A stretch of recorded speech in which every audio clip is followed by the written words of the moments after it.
Hi there, I'm Dr. Ben Furman, and if you're watching this, you are enrolled in Montana State University's class MUST544, Computer Applications in Music Education. I am your professor for this class. It is entirely online, it is entirely asynchronous, and it's very much going to be self-directed and self-paced.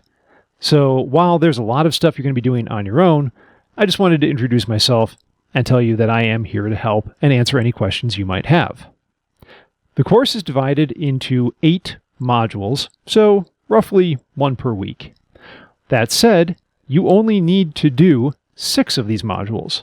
So there's a little bit of freedom to pick and choose topics that you like and ignore the ones that you don't. That said, I would really recommend that you try and attempt at least 1 per week as just a general schedule. That way you're not going to be panicking at the end of the semester trying to do 8 projects and, only have 24 hours to do it in. The modules are broken up as follows, and I've arranged them in a way that I think is probably the most logical way to approach them.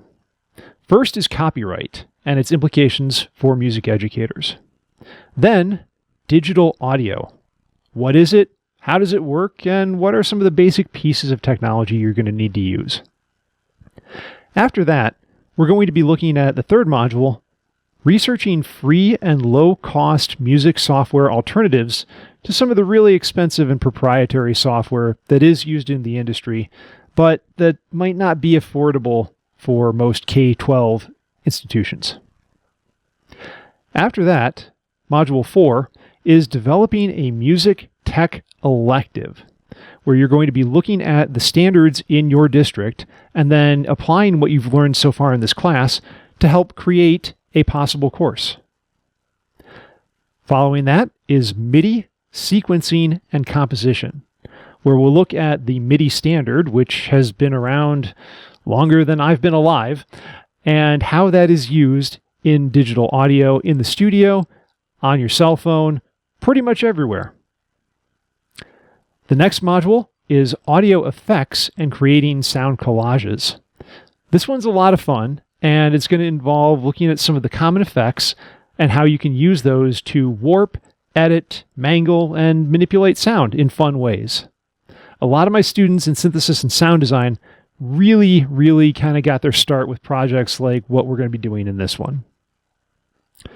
After that, we have an entire module dedicated to music notation, specifically looking at some of the common things you will be asked to do as a music educator. For example, adding lyrics into a part because maybe they were handwritten and they're very hard to read, or otherwise cleaning up parts and making them easier for students who might not have the technical ability to play the original written part. Last but not least, we have a new module that I've added this year on musical coding using the Sonic Pi language to create a piece entirely by typing instructions to the computer in real time.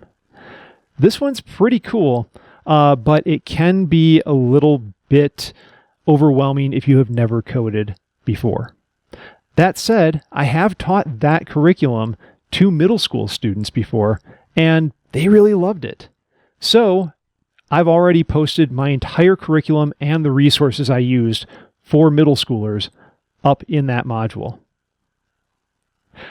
As always, if you have any questions, the best way to get in touch with me is through my official montana.edu email address, which is posted on the course page. I'm also available to meet at a time that we can mutually agree on using WebEx, which is Montana State's preferred video conferencing tool. If you have questions on a specific topic, I've put discussion forums in every module.